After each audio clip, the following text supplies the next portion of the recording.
안녕하십니까. 꽃이 만발한 우리 4월 첫 주 예배를 드리게 하신 하나님께 감사합니다. 요즘 보면은 꽃이 많이 피어 있죠. 우리 화단에도 우리 전 시몬 목자님의 작품입니다. 이 복숭아꽃 너무 아름답죠. 그리고 오른쪽은 제가 공원에 오다가 찍은 벚꽃과 동백꽃입니다. 별로 반응이 없네요. 꽃이 없으면 얼마나 삭막하겠습니까? 또 이 단상에는 우리 스테반 목자님이 가져오신 이렇게 사진이 아니라 생화 꽃이 있으니까 얼마나 좋습니까? 하나님은 우리 인생들 정말 사랑하시고 또 축복하기 원하십니다. 그래서 우리에게 이처럼 아름다운 자연 환경을 허락하시고 또 꽃을 주셨습니다. 그러나 오늘은 꽃보다 더 아름다운 7분의 목자 목동들을 선사하게 되어서 하나님께 감사합니다.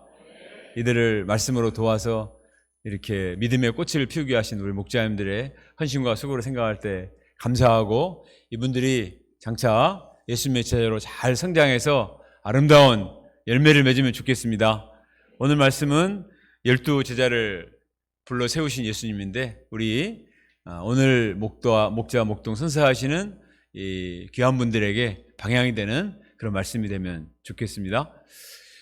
오늘 말씀의 요절은 14절과 15절 말씀을 같이 한 목소리로 읽어봅시다. 자, 시작. 12를 세우셨으니 이는 자기와 함께 있게 하시고 또 보내사 전도도 하며 귀신을 내쫓는 권능도 가지게 하려 하심이로라. 기도하겠습니다.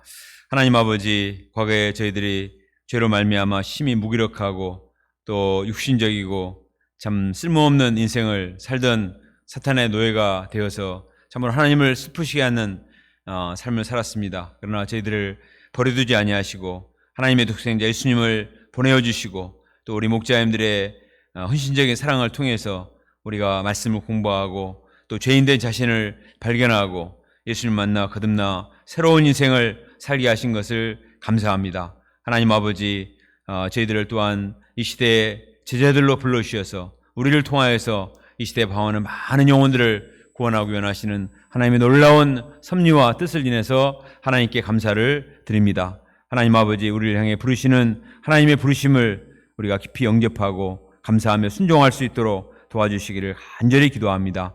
이를 통해서 주님의 영광에 참여하고 또 이 주님의 사명을 감당하여서 하나님의 구원 역사에 크게 쓰임받는 주의 백성들이 되게 하옵시기를 간절히 기도합니다. 성령께서 이 시간 함께 하시고 은혜를 주시옵소서. 예수님의 이름으로 기도합니다. 아멘. 카일 아이들먼이라는 분이 쓴 Not a Fan, 원제는 Not a Fan인데 팬이 아닙니다. 우리나라 제목으로는 팬인가 제자인가 하는 제목으로 출판이 되었는데요. 우리 예수님을 따르는 팬인가 아니면 제자인가 라는 그런 질문을 하는 책을 출판했습니다. 이 책에서 이분은 이렇게 말을 합니다. 팬은 누군가를 열심히 따라다니며 열광적으로 좋아하는 자이다.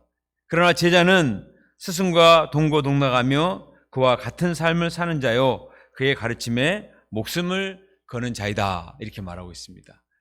야구나 또 축구 또 각종 스타들을 좋아하는 팬들이 굉장히 많습니다. 그래서 그 방을 그 사진으로 장식을 하고 또 열심히 따라다니는 열광적인 팬들이 많이 있죠.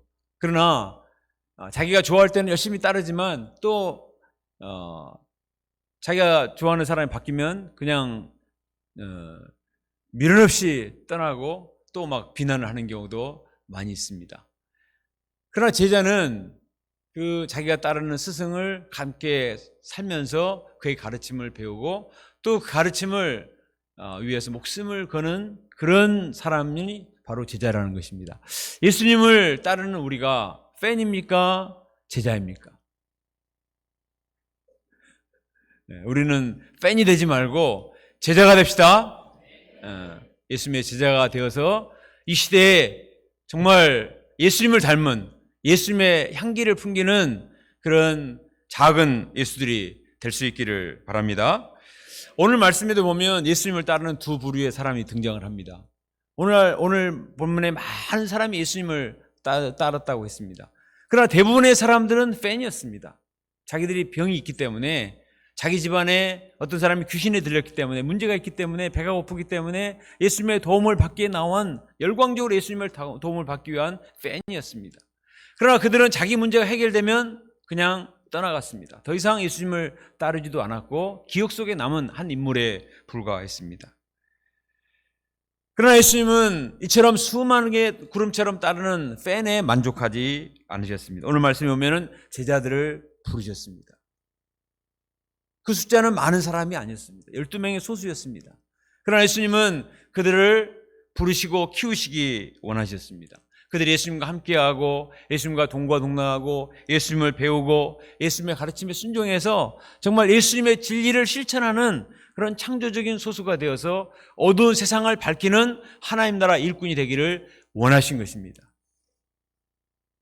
그리고 마침내 그 예수님의 제자들은 사도행전에 가면 세상을 변화시키는 정말 역사적인 인물들이 된 것을 볼 수가 있습니다. 오늘날에도 주님은 우리를 예수님을 따르는 열광하는 팬으로 부르지 않으시고 정말 예수님을 닮은 제자들로 부르시고 우리를 이처럼 예수님의 성품을 닮는 제자로 키워주기를 원하십니다. 이 시간 우리를 부르시는 주님의 부르심을 부담으로 생각하지 말고 우리를 향한 하나님의 소망이요 사랑이요 하나님의 깊은 주권과 뜻임을 깊이 영접하고 이 부르심에 순종해서 주님과 함께 거하고 예수님을 잘 배워서 한 번밖에 없는 인생을 정말 의미 없이 살아버리지 말고 예수님처럼 예수님의 향기를 풍기는 복된 예수님의 제자의 삶을 살 수 있기를 간절히 기도합니다. 내가 얼마나 능력을 많이 가지고 있는가가 중요한 것이 아니라 누구의 부름을 받아서 누구를 따르는가에 따라서 그 인생이 완전히 달라지게 됩니다.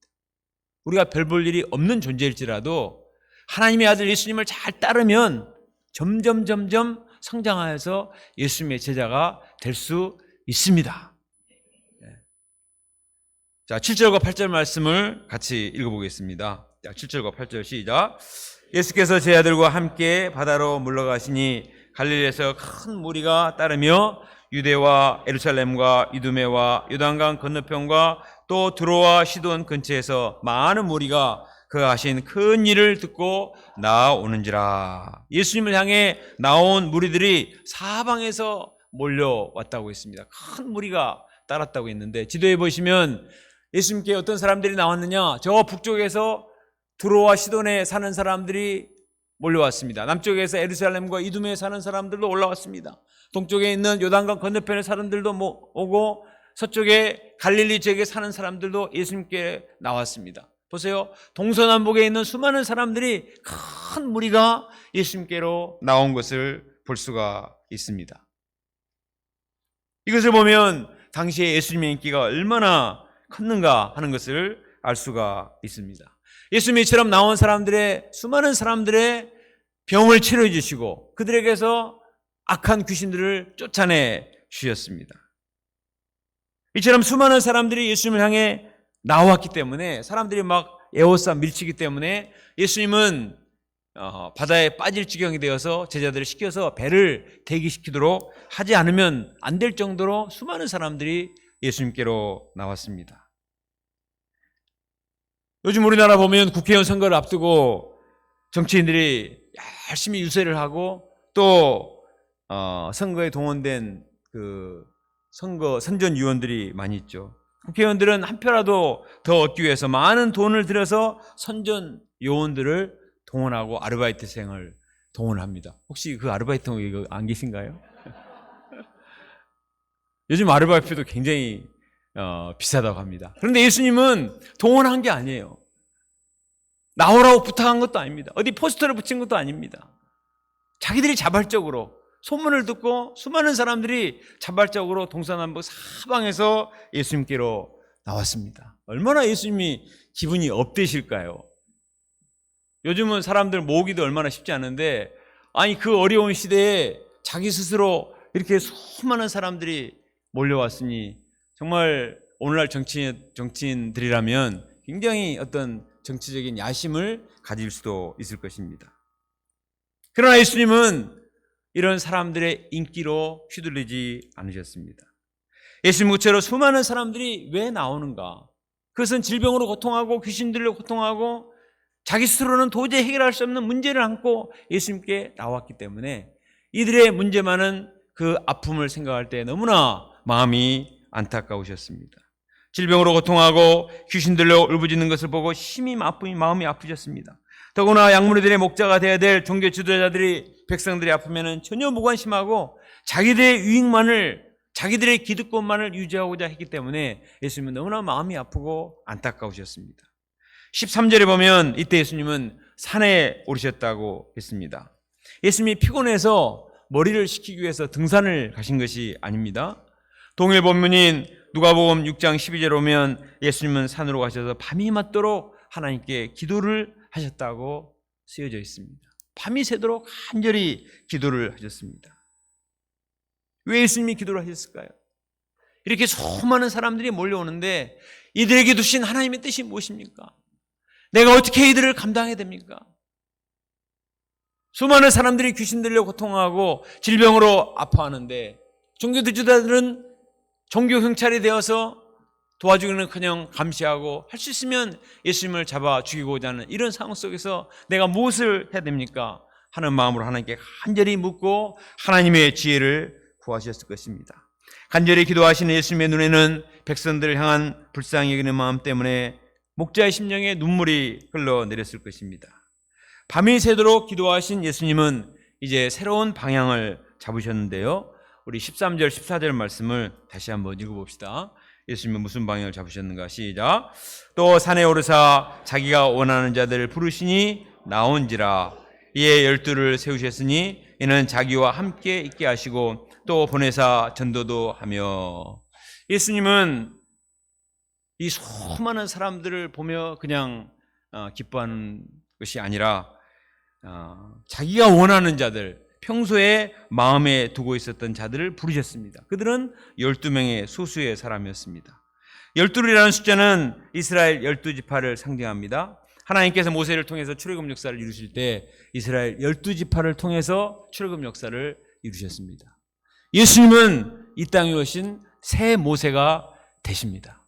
모세가 이스라엘 백성들을 바로의 압제에서 구원해서 적과 꿀이르는 가나안 땅으로 인도하신 것처럼 예수님은 새 모세가 되셔서 죄와 사망의 권세에서 고통하는 우리 인생들을 구원하셔서 영원한 하나님의 세계로 인도하기 원하셨습니다.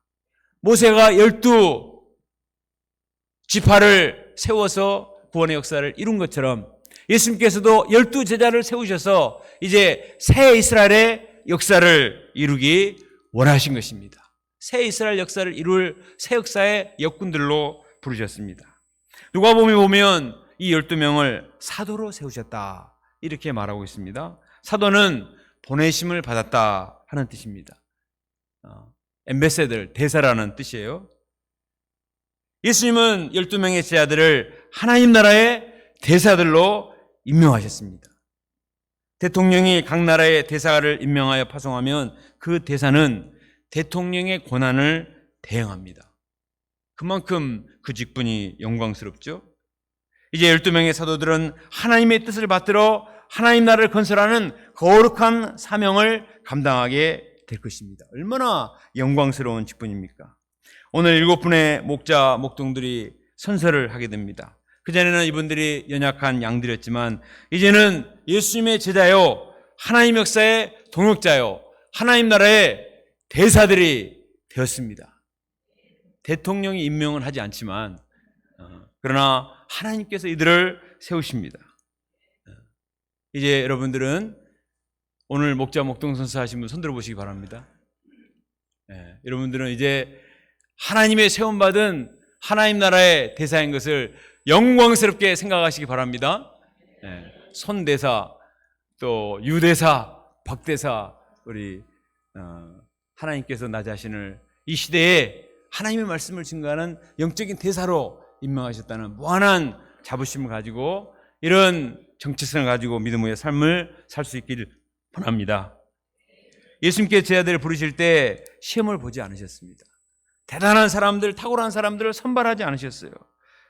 뒤에 보면 나오지만 예수님의 제자들은 다들 부족하고 허물이 많았습니다. 그러나 주님은 이들의 현재의 모습을 보지 않으셨습니다. 지금은 부족하지만 이들을 주님께서 키우기 원하셨습니다. 때문에 중요한 것은 부르심에 응답하는 것입니다. 13절 하반절에 보면 자기가 원하는 자들을 부르시니 나온지라 이렇게 되어 있습니다. 주님의 콜링에 응답하는 것이 중요합니다. 주님의 부르심을 영접하고 순종하면 주님께서 책임지고 그 사람을 키워주십니다. 세상에서는 준비된 사람을 뽑죠. 그래서 거기에 들기 위해서 얼마나 피나게 투쟁을 합니까? 그러나 주님께서는 완성된 사람을 선발하지 않으세요. 아브라함으로부터 시작해서 주님이 부르신 사람들은 다 부족하고 연약한 사람들이었지만 주님께서 축복 가운데 부르시고 그들을 키우셔서 마침내 열국의 아비요 또 믿음의 조상이요 하나님의 구원 역사의 큰 일꾼들로 쓰시는 것을 볼 수가 있습니다. 우리 신임 목자님들도 목동님들도 주님이 주권적으로 택하시고 또 소망 가운데 부르셔서 앞으로 하나님께 책임지고 이들을 이 시대에 믿음의 사람들로 빛과 소금들로 키우시리라 믿습니다. 목자 목동하라고 하면 아유 내가 부족한데요. 내가 과연 할 수 있을까요? 이런 생각을 합니다. 물론 우리는 너무나 부족합니다. 그러나 우리가 능력이 있어서 자격이 있어서 부르신 것이 아니고 주님이 주권적으로 부르시고 키우시기 때문에 우리가 나온지라 주님의 부르심을 영접하고 순종하면 하나님께서 키우시고 빚어 만드시리라 믿습니다. 지난주 수요일날 파트모의 메시지를 전한 이민창 목자님이 출애굽기 3장 모세를 부르신 하나님 메시지를 전했습니다. 메시지에서 제 마음에 가장 인상적으로 남은 것은 하나님께서 모세를 부르신 것은 모세가 젊었을 때 바로 공주의 아들로 있을 때 부른 것이 아니라 광야로 쫓겨나서 40년 동안 목자 생활하고 80세가 되었을 때 늙은이가 되었을 때 부르셨다는 것입니다. 굉장한 통찰력이죠. 어디서 뵙겠는지 자기가 스스로 깨달았는지 모르지만 굉장히 은혜가 됐습니다. 아 정말 주님은 왜 우리가 상식적으로 생각하면 젊었을 때 바로 공에 있을 때 부르면 훨씬 더 많은 일을 효과적으로 할 수가 있잖아요. 근데 하나님께서는 궁에서 쫓겨나서 40년 동안 양들만 치고 입이 뻣뻣해져서 보낼 만한 보내줘서 나는 입이 뻣뻣해서 말을 할지 모르는 사람이다. 그랬을 때 왜 부르셨을까? 출애굽의 역사는 모세가 하는 것이 아니라 하나님이 하시는 것입니다. 모세는 하나님의 뜻에 순종하기만 하면 하나님이 그를 사용하셔서 구원의 역사를 친히 이루십니다. 하나님의 구원 역사에 쓰임받은 사람들 보면 능력이 많은 사람들이 아닙니다. 오히려 능력이 많은 사람들은 자기 능력을 의지하다가 넘어지는 경우가 많아요. 교만해서 넘어지고 자기의 능력이 바닥나면 불의에 빠져서 포기합니다. 그러나 자기가 부족한 사람은 처음부터 부족했기 때문에 처음부터 부족한 가운데 시작했기 때문에 자랑할 거리도 없고 의지할 것도 없습니다. 그러니까 항상 하나님께 기도하는 거예요. 그래서 하나님께서 그 사람을 귀하게 쓰시는 것을 볼 수가 있었습니다. 주님의 부르심에는 실수가 없고 후회하심이 없습니다. 우리 민찬 목자님이 불렀던 찬양 가사 아까 우리가 하나님의 부르심 같이 불렀죠. 하나님의 부르심에는 후회하심이 없네. 내가 이 자리에 선 것도 주의 부르심이라. 하나님의 부르심에는 결코 실수가 없네. 나를 부르신 하나님의 신실하심을 믿네. 날 부르신 뜻 내 생각보다 크고 날 향한 계획 나의 지혜로 측량 못하나 가장 좋은 길로 가장 완전한 길로 오늘도 날 이끄심을 믿네.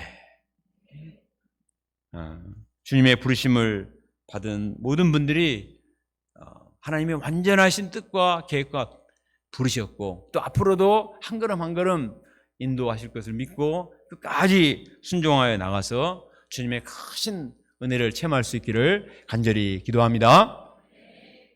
자, 그러면 예수님은 제자들을 불러서 무엇을 하기 원하십니까? 우리 14절 15절 말씀을 같이 읽어봅시다. 시작.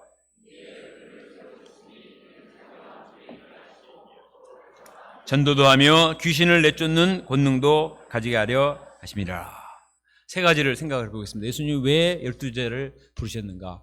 이 12제자를 불러서 뭘 하기 원하셨는가? 우리가 얼른 생각할 때는 무슨 일을 시키기 위해서 부르시지 않았는가? 일부터 생각하기 쉬워요. 그런데 본문을 자세히 보면 첫 번째는 자기와 함께 있게 하시고 이것이 예수님의 부르신 목적이었습니다. 제자는 어떤 자인가? 예수님과 함께하면서 예수님을 사랑하고 예수님을 배우는 자입니다. 제자는 어떤 자라고요? 예수님과 함께하면서 예수님을 사랑하고 예수님을 배우는 자입니다. 예수님은 하나님의 아들이십니다. 우리가 누구와 함께 있는가가 중요한데 그 사람이 대단한 사람일수록 내가 함께하면 영광스럽죠. 그런데 예수님은 보통 사람이 아니고 하나님의 아들이십니다. 어떤 사람들은 자기가 직장 생활할 때 어떤 사람과 함께 했고 그 사람이 나중에 뭐가 됐다는 것을 굉장히 자랑합니다. 우리 아들은 자기가 군대에서 사단장 운전병이었던 것을 항상 자랑합니다. 자기가 사단장이 아니고 사단장 운전병 했던 것도 엄청 자랑을 합니다. 그러나 예수님은 하나님의 아들이십니다. 하나님의 아들. 그런 하나님의 아들과 함께 간다는 것이 얼마나 놀라운 축복입니까? 사도 요한은 예수님과 3년 동안 동고동락했습니다. 그리고 요한복음 1장 14절에서 이렇게 고백했습니다. 말씀이 육신이 되어 우리 가운데 거하심에 우리가 그의 영광을 보니 아버지의 독생자의 영광이요 은혜와 진리가 충만하더라. 말씀이 육신이 되어 이 땅에 오신 분이 하나님의 아들 예수님이십니다. 감히 하나님의 아들 육신을 입고 이 땅에 오신 하나님의 아들 예수님과 함께 거할 수 있다는 것이 얼마나 큰 축복이에요. 그가 그의 영광을 보니 아버지의 독생자의 영광이요 은혜와 진리가 충만하더라. 내가 아무리 존경하는 사람도 멀리서 볼 때는 참 배우고 싶고 대단해 보이지만 같이 살면 일주일만 있으면 실망합니다. 그 사람이 다 죄인이고 또 다 허물과 실수가 있기 때문에 다 기대가 무너질 수밖에 없습니다. 그러나 예수님은 가까이 할수록 더욱더 하나님의 영광이 선명하게 드러났습니다. 은혜도 충만하고 진리도 충만하셔서 부족함이 없었습니다. 예수님을 가까이 하고 사귐을 갖다 보면 자기도 모르는 사이에 예수님께 매료되고 예수님의 성품과 예수님의 그 마음을 닮아가는 리틀 지저스가 될 수 있습니다. 예수님은 제자들을 부르셔서 일을 시키기보다 자기의 모든 모습을 보여주시고 사랑을 베풀어 주시고 그들이 정말 예수님의 그 마음을 공유한 그런 또 다른 예수님의 제자가 되기를 원하신 것입니다. 우리는 과거에 죄의 종으로 살던 자들이었습니다. 힘이 무지한 자들이요 괴가 토한 것을 도로 먹는 것처럼 죄악된 삶을 반복하던 자들이었습니다. 아무리 이러한 나의 모습을 개간차성하고자 했지만 우리 스스로에게는 우리 스스로를 변화시킬 수 있는 능력이 없었습니다. 그런 우리가 감히 주님의 부르심을 받아서 주님과 함께 거하며 하나님의 영광을 보고 그 영광에 참여할 수 있다는 것이 얼마나 큰 축복인가.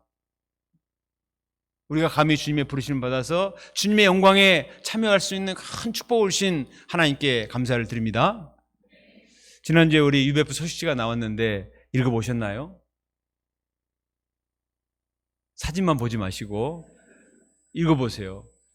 오늘날 우리 자녀들이 무슨 고뇌를 하는가, 무슨 문제가 있는가, 그 한마디 한마디 소감 속에 많은 고뇌와 이런 것들이 드러나 있습니다. 저도 참석을 해서 이분들의 소감과 메시지를 들었는데 그 중에 한 분이 종로 일부의 최주원 형제인데 이분은 UBF 2세로 태어나서 부모님과 목자님들의 사랑을 많이 받고 아주 잘 자랐습니다. 그런데 이분이 기대하는 대학에 계속 떨어지는 거예요. 그래서 사수까지 했습니다. 사수를 했는데도 자기가 바라는 점수가 나오지 않는 거예요. 너무나 절망이 되었습니다. 그는 인생에서 패배했다는 절망감 때문에 술을 마시고 담배를 피우고 아르바이트하는 곳에 가서 너무 자기의 절망감을 견딜 수 없어서 커터칼을 들고 죽으려고 마음을 먹었습니다. 커터칼을 들고 이제 그으려고 딱 생각을 한 거죠. 그럼 내가 이게 사수를 했는데도 이 정도밖에 점수가 안 나오는데 내 인생은 이 정도의 인생밖에 안 되는데 내가 무슨 기대를 할 수 있겠는가 이렇게 하려고 하는 순간 눈물이 핑 돌면서 하나님이 생각이 났습니다. 소감에 보면 그는 그렇게 썼습니다. 그 순간에 자신을 지금까지 붙들어준 것은 하나님밖에 없다는 생각이 들었습니다. 그래서 두 손을 모으고 하나님께 간절히 기도를 했습니다. 하나님, 제가 의지할 것은 하나님밖에 없습니다. 저 좀 어떻게 살려주시고 인도해 주십시오. 이렇게 간절히 기도를 했다는 것입니다. 그때 주님께서는 그 마음에 평안을 주시고 모든 원망과 불평을 몰아내 주시고 그동안 하나님께서 자기 인생을 어떻게 인도해 주셨는가 돌아보게 하셨습니다. 그때 그 마음에 하나님께 대한 원망과 불평보다는 하나님께 대한 감사가 몰려왔습니다. 그 뒤로 센터에서 예배 때마다 싱올롱을 섬기며 찬양의 기쁨을 누리게 하셨다고 했습니다. 또한 목자의 심령을 주셔서 한 명의 친구를 주님께로 인도할 수 있었다고 소감에 적었습니다. 제가 그의 소감을 읽으면서 느낀 점은 주님과 함께 한다는 것이 얼마나 큰 축복인가, 얼마나 다행스러운 일인가 하는 것을 느끼게 됐어요. 한번 생각해 보세요.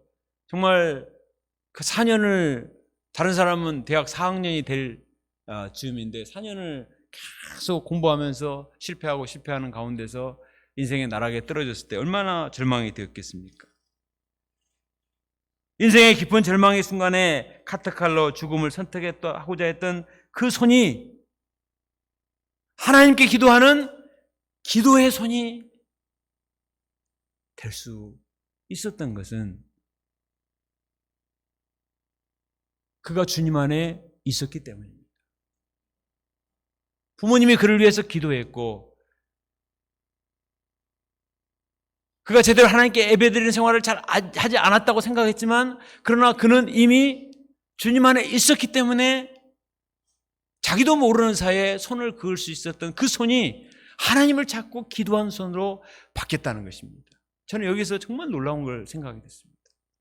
만약에 그 순간에 하나님을 모르는 사람이었다면, 그 하나님께 하나님을 알지도 못하고 예배하지 않는 사람이었다면 그 손은 정말 끔찍한 손이 되고 그의 인생은 거기서 끝났을 수도 있습니다. 그러나 주님이 그를 부모님을 때로부터 불러주셨고 주님 안에 있었기 때문에 그 위험한 순간에 사탄의 종이 될 수도 있었던 그 순간에 하나님께 나가서 기도함으로 그 위기의 순간을 넘길 수가 있었다는 거예요. 저는 이 말씀을 준비하면서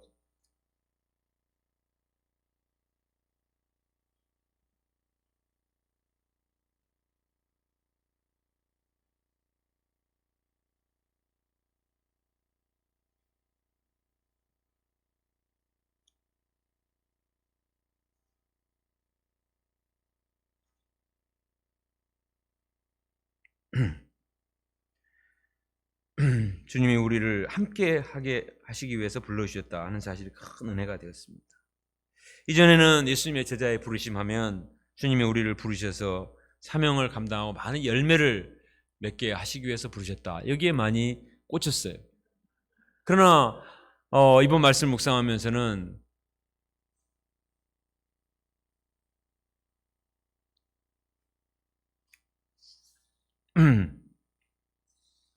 오늘날 세상이 얼마나 험하고 위험하고 치열한지 모릅니다.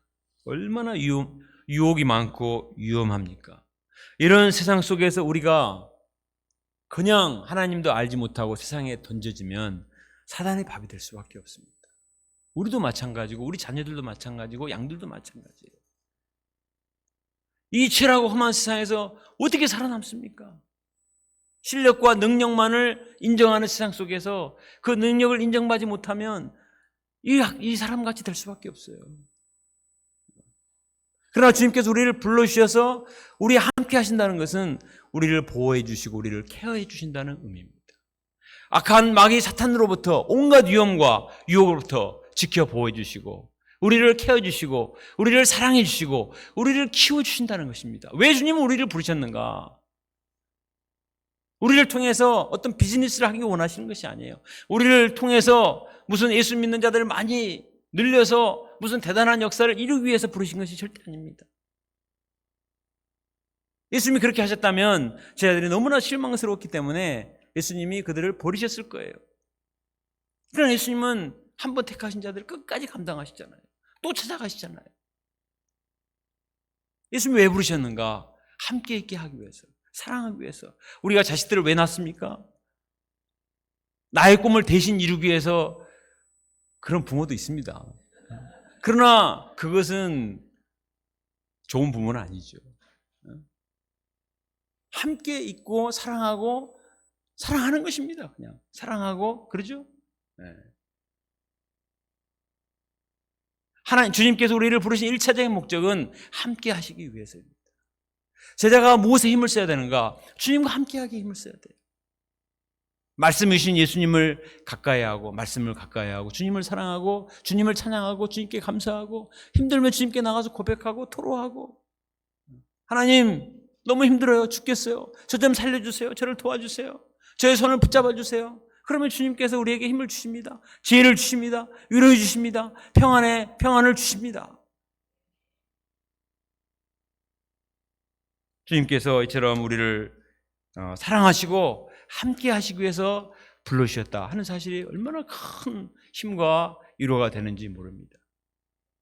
이 죄악된 세상 가운데 수많은 사람들이 있지만 이 세상 속에서 우리를 부르시고 우리를 구별하시고 우리를 함께 하시고 우리가 예수님 안에 거하고 주님과 연합된 삶을 살아서 주님이 주시는 풍성한 사랑을 누리고 주님의 은혜를 받고 이 험한 세상을 이겨나갈 수 있는 영적인 맷집 있는, 영성 있는, 사랑이 넘치는 믿음의 사람들로 키우시기 위해서 우리를 불러주셨습니다. 예수님의 제자는 예수님과 함께하는 사람입니다.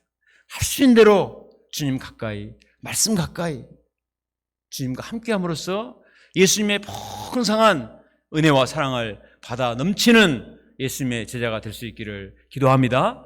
예수님의 좋은 제자는 일을 잘하는 사람이 아니에요. 예수님의 좋은 제자는 예수님을 사랑하는 사람이고 있는 모습 그대로 솔직하게 주님께 나가서 고백하는 사람이고 주님께 붙어있고자 몸부림을 치는 사람이고 힘들고 어려울 때 주님께 기도해서 주님의 은혜를 체험하는 사람입니다. 이를 위해서 주님은 얼마든지 오픈되어 계십니다. 주님께서 우리를 부르셔서 함께 하시고자 하신다. 이 은혜를 기억하고 우리가 적극적으로 주님께 나가서 주님께 붙어있고 주님 안에 거하는 저희가 될 수 있기를 기도합니다. 제일 위험한 것은 주님으로부터 멀어지는 것입니다. 자꾸 떨어지는 거예요. 두 번째로 예수님은 보내사 전도도 하게 하고자 하셨다고 했습니다. 예수님은 제 아들을 언제까지나 품에 안고만 있기를 원치는 않으셨습니다. 어느 정도 성장하면 내보내서 전도도 하도록 하셨습니다. 전도를 하도록 하신 것은 역사를 부풀리기 위한 것이 아니고 전도를 통해서 더 깊은 믿음의 비밀을 체험하도록 하시기 위해서 하신 것입니다. 영혼의 구원 역사는 전도를 통해서 이루어집니다. 예수님께서 세리로에게 나를 따르라 전도를 하셨기 때문에 이기적인 세리가 변화되어서 성마태가 될 수 있었습니다. 모든 사람이 손가락질하는 사마리아인 예수님이 찾아가셔서 전도하셨기 때문에 그 여인이 영생수 되신 예수님을 체험하고 나중에 변화돼서 예수님을 증거하는 하나님 나라의 황공주 같은 사람으로 변화될 수가 있었습니다. 오늘날 우리가 있게 된 것도 누군가 나에게 전도를 했기 때문에 오늘날 내가 있게 된 것입니다. 그렇다면 이 복음을 들고 나가서 전도하는 사람은 얼마나 귀한 사람이요 얼마나 귀한 일입니까? 로마서 10장 15절에 보면 아름답도다 좋은 소식을 전하는 자의 발이여 라고 말했습니다. 죄악을 향해서 가던 우리의 발이 생명의 복음을 증거하고 전하는 전도인의 발이 된 것은 너무나 아름다운 것입니다. 오늘 목자 목동 선서하시는 우리 분들도 전도를 해보세요. 전도만큼 어려운 것이 없죠. 전도만 없으면 목자 생활 해보겠다 하는 사람들도 있습니다. 그러나 놀랍게도 그 어려운 전도를 통해서 말씀의 능력을 체험하고요. 목자의 심령을 배우고요. 기도를 배우게 되고 거절당함을 통해서 버림받으신 예수님을 체험하게 되고 내가 아무 준비가 안 됐는데 전도하다 보면 하나님이 전도할 말을 생각나게 하시거든요. 복음의 능력을 체험하도록 하시기 위해서 전도하라고 말씀하십니다. 전도를 가장 잘하는 사람은 미련한 사람입니다. 머리가 좋은 사람은 절대로 전도하지 못해요. 계산하고 따지고 생각하는 사람 전도하지 못합니다. 고린도전서 1장 21절에 하나님은 전도에 미련한 것으로 믿는 자들을 구원하시기를 기뻐하시도다. 우리가 가장 가까이 있는 사람부터 전도해 보세요. 그러면 하나님께서 어떻게 역사하실지 모르겠습니다. 전도를 통해서 하나님의 복음의 능력을 체험할 수 있기를 기도합니다. 세 번째로 예수님은 제자들에게 귀신을 내쫓는 권능을 가지게 하셨습니다. 예수님은 귀신 들려 고통하는 사람들 볼 때 너무나 마음이 아프셨습니다. 이 수많은 사람들 어떻게 구원할 것인가? 이들에게 귀신을 쫓아내는 능력을 부여하셔서 내보내기 위해서 보내신 것입니다. 오늘날에도 얼마나 많은 귀신의 세력들이 난무합니까? 죄에 오염이 되고 중독이 되면 그것을 통해서 악한 영이 침투하고 귀신에 사로잡히게 됩니다. 정욕 귀신, 안일 귀신, 미움 귀신, 반발심 귀신, 탐욕 귀신, 도박 귀신 등등 많은 귀신들이 오늘날 청소년들을 사로잡고 비참하게 합니다. 며칠 전에 신문에서 청소년들의 도박 실태를 고발하는 뉴스를 봤어요. 깜짝 놀랐습니다. 우리나라 청소년들 3만 명이 도박 위험 증후군에 있어요. 학교 다니는 학생들 중에는 100명 중에 5명이 이 위험군에 있고, 학교 밖에 있는 청소년들, 학교를 잘 안 다니고 이런 좀 문제가 있는 사람들은 100명당 13명. 굉장히 많은 숫자죠. 왜 도박에 빠지는가 봤더니 돈을 따게 되면 낮은 자존감이 회복이 된다는 거예요. 내가 별 볼 일 없는 줄 알았더니 야, 이렇게 돈을 땄다. 이렇게 낮은 자존감이 회복이 되고 옆에 사람들이 막 영무시해 주는 거예요. 이렇게 하다 나도 이건희처럼 되는 게 아닌가? 막 그런 좀 막 하게 되는 거죠. 그런데 문제는 항상 돈을 따는 게 아니잖아요. 항상 그것이 위험입니다. 그래서 이것을 만회하기 위해서 절도, 폭력, 심지어 사채까지 끌어쓴대요. 학생들이. 아이들끼리 사채놀이를 하는 거예요. 나중에는 상상할 수 없는 상태까지 빠지게 되는 것입니다. 전국학생 수양회 때 소감을 들어보니 음란물 중독도 심각했습니다. 이처럼 죄악된 세력들의 배후에는 악한 귀신들이 도사리고 있습니다. 문제는 이런 악한 영들을 어떻게 극복하냐 이거예요. 양들만, 우리 자녀들만 귀신의 세력에 사로잡힙니까? 우리도 마찬가지입니다. 우리도 내가 영적으로 무장되어 있지 않으면 얼마든지 악한 영에 사로잡힐 수가 있습니다. 이것은 인간의 힘으로 도저히 할 수가 없습니다. 스가랴서 4장 6절에 이는 힘으로 되지 아니하며 능력으로 되지 아니하고 오직 주의 영으로 되느니라. 아무리 많은 기술과 상담 인력을 동원해도 이런 악한 영의 문제를 해결할 수 없습니다. 우리가 주님께 나가서 간절히 부르짖어 기도할 때 주님께서 악한 영을 분별하고 싸워 이길 수 있는 영역을 보여주시리라 믿습니다. 요즘 우리가 금요 기도회 때 하나님께 나와서 간절히 뜨겁게 찬양하고 기도하니까 하나님께서 우리에게 영역을 부으시는 것을 느낄 수가 있습니다. 우리는 이 시대에 정말 기도해야 됩니다. 예수님 말씀하셨어요. 기도 외에는 이런 유가 나갈 수 없느니라. 예수님도 하나님께 나가서 간절히 기도하심으로 하나님이 부으시는 성령의 능력을 덧입으시고 사단 마귀를 쫓아내셨다면 하물며 우리겠습니까? 우리가 오늘날 이 시대가 그냥 문제없이 잘 먹고 잘 사는 것 같지만, 그러나 이 악한 영은 갈수록 더 발달하고 더 교묘하게 발전하고 있습니다. 이런 시대에 우리가 이 시대의 죄를 분별하고 싸워 이길 수 있는 영역을 덧입기 위해서 간절히 기도할 수 있기를 기도합니다. 많은 돈을 벌고 잘 먹고 잘 사는 게 복이 아닙니다. 하나님의 영을 덧입는 것이 가장 큰 복인 것입니다. 주님께서는 제자들을 부르실 때 부자 되기 위해서 부르신 것이나 유명하기 위해서 부르신 것이 아니라 악한 귀신을 분별하고 싸워 이길 수 있는 영적인 투사들로 부르셨어요. 그래서 그들이 사도행전에 귀신도 쫓아내고 참 그 시대를 바뀌는 역사 창조자들이 된 것입니다. 16절부터 19절에 보면 예수님의 제자들의 이름이 나와 있습니다. 12명의 이름을 보면 그들의 성격과 그들의 출신 배경이 다 다양합니다. 그들은 지극히 평범했지만 그러나 주님께서는 그 평범한 사람들을 들어쓰셔서 인류의 스승이 되게 하셨습니다. 오늘날 우리도 마찬가지입니다. 우리도 예수님의 제자들처럼 특별한 것 없고 대단한 출신 배경이 있는 것도 아니지만, 그러나 주님이 부르실 때 순종하에 나가면 주님께서 우리를 들어쓰셔서 이 시대에 정말 빛과 소금이요 하나님 나라의 대사요 또 악한 영들을 물리치는 믿음의 사람이 되게 하실 줄로 믿습니다. 제자들이 그 두려움만 듣 제자들이 변화되어서 3,000명, 5,000명을 세례를 주고 귀신을 쫓아내고 병을 치료하고 심지어 죽은 자까지 살리는 능력이 나타났습니다. 그들이 대산에서가 절대 아니에요. 오직 성령이 너희에게 하시면 너희가 권능을 받고, 주님이 약속하신 성령을 부어주셨을 때 그들은 불사조와 같은 믿음의 사람이 되었습니다. 결론적으로 예수님은 지금도 이 죄악된 시대에 주님과 함께 하면서 주님의 사랑을 받고 주님의 뜻을 증거하는 구별된 주님의 사람들을 부르고 계십니다. 우리가 주님께 나가서 주님과 함께함으로 주님이 주시는 말씀을 받고 주님의 사랑을 받고 주님을 잘 배워서 예수님의 향기를 풍기는 예수님의 제자가 될 수 있기를 간절히 기도합니다. 우리가 주님으로부터 받은 은혜를 나가서 전하면 됩니다. 간절히 기도하고 싸우면 악한 영들이 떠나고 우리를 통해서 큰 구원의 역사를 이루시리라 믿습니다. 주님 이 시간 우리를 부르고 계십니다. 우리를 제자로 빛과 소금으로 주님의 사람으로 부르고 계시는데 이 주님의 부르심을 영접하고 순종하는 저희들이 될 수 있기를 간절히 기도합니다. 우리 오늘 말씀을 생각하면